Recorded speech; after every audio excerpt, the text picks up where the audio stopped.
Even جناب زہیر مولا سے ملو، مولا دعوت دینے آتے ہیں لیکن نہیں آتا، اس کے بعد اس کو کوئی الہام ہوتا، اس کے بعد امام حسین کے پاس جاتا ہے۔ یہی جناب حر ہیں، امام حسین کا راستہ روکنے آئے ہیں، لیکن بعد میں اس کے دل میں وہ معرفت و ادب پیدا ہوتا ہے کہ امام کے لشکر میں جاتا ہے، پھر اسے یقین ہوتا ہے یہ امام ہے۔ یعنی بوڑھے ہو گئے اس معاشرے میں رہ کر، لیکن اپنے امام وقت کو پہچان نہیں سکے۔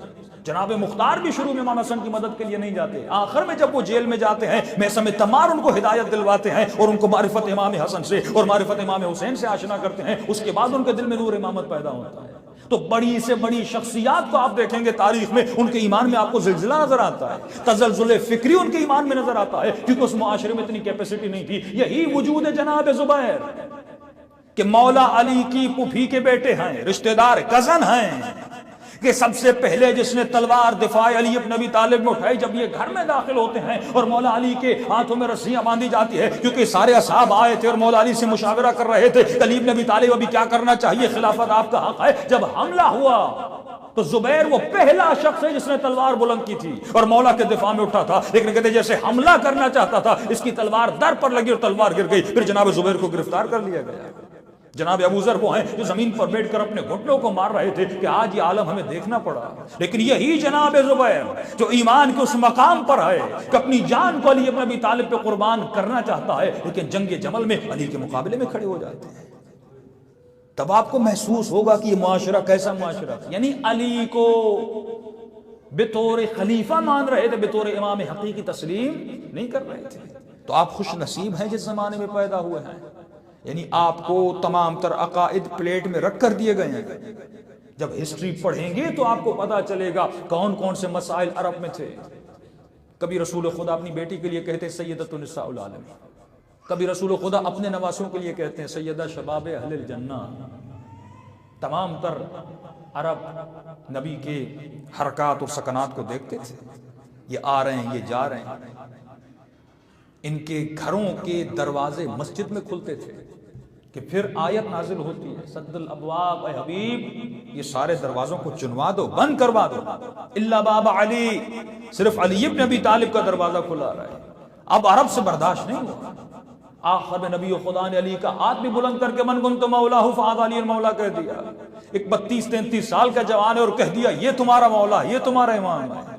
وہ عرب جاہلی جس کے وجود میں اتنا تعصب تھا، جب یہ سنا اب برداشت نہیں ہوا، کہنے لگے محمد اب یہ برداشت نہیں ہے، تم نے سب کچھ بنو ہاشم کو دے دیا، ہمارے قبیلے کا کیا ہوگا، ہمارے عشیرے کا کیا ہوگا۔ پھر وہی سوچ اشاعر کی سوچ، گویا رسول خدا ارث کو تقسیم کر رہے تھے کہ کچھ ہمیں بھی دیا جائے کچھ ان کو بھی دیا جائے۔ کہنے لگا اے محمد تو نے سب کچھ اپنی آل کو دے دیا، داماد کو مولا بنا دیا، بیٹی کو سیدۃ النساء العالمین بنا دیا، اپنے ہی نواسوں کو شباب اہل جنت بنا دیا، سب کے دروازے بند کر دیے اور ایک دروازہ کھلا رکھا کیونکہ علی تمہارا داماد ہے۔ یہ وہ چیز تھی جس نے رسول خدا کی کمر کو توڑ دیا تھا۔ بار بار آ کر پوچھتے تھے امن کا او من اللہ، طبری لکھتا ہے کہ مسلمان رسول سے پوچھتے ہیں کیا یہ تو اپنی طرف سے کہہ رہا ہے او من اللہ، یا اللہ کی طرف سے کہہ رہا ہے، کیا یہ تو اپنے داماد کی محبت میں کہہ رہا ہے یا اللہ کی طرف سے کہہ رہا ہے۔ یہی وہابیت کا عقیدہ ہے کہ پرسنل کام رسول خدا نے اور جتنی باتیں کی وہ اپنی طرف سے نہیں تھی، وہ اپنی طرف سے تھی، اور کلام اللہ صرف یہ جو قرآن ہے، یہ جو کتاب ہے، یہ اللہ کی طرف سے۔ صلوات پڑھے محمد و آل محمد۔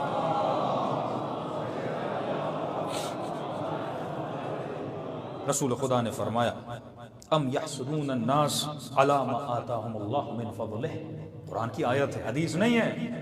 تم حسد کرتے ہو، جلتے ہو کس چیز سے؟ علی ما آتاہم اللہ من فضلہ، جس چیز کو خدا نے اپنے فضل سے ان کو عطا کیا ہے۔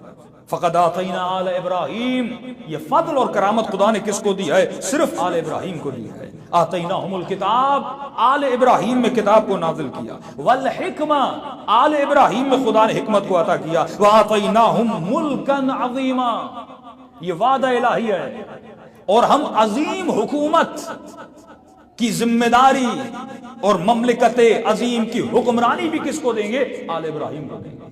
تبھی کہتے ہیں کہ ظہور امام زمانہ ہوگا، اور حکومت کس کو ملے گی؟ امام زمانہ کو۔ کس کی نسل سے ہیں؟ جناب ابراہیم کی نسل سے ہیں۔ تو جب آخری نسل سے امام مہدی کو حکومت مل سکتی ہے تو ان کے بابا علی کو حکومت کیوں نہیں مل سکتی؟ یہ فضل الہی ہے، اللہ کی آواز آتی ہے میری مرضی، میں جسے چاہوں دوں۔ یہی وہ حسد تھا جو بنی اسرائیل کرتے تھے۔ فرمایا ساری چیزیں یعقوب کے اولاد کو مل رہی ہے، یہ ابراہیم کے بچے تھے، یوسف کے بچوں کو مل رہی ہے۔ پھر قرآن کہتا ہے میں نے طالوت کو نبی بنایا جو آل ابراہیم سے نہیں تھا۔ پھر قوم اعتراض کرنے لگی تو نے طالوت کو کیوں بنایا، یہ تو آل ابراہیم میں سے نہیں ہے۔ تو فرمایا جو اعتراض کرنے والے وہ اعتراض کرتے ہیں کیونکہ ان کے وجود میں حسد ہے۔ کس سے حسد ہے؟ آل ابراہیم سے حسد ہے۔ صلوات پڑھے محمد و آل محمد۔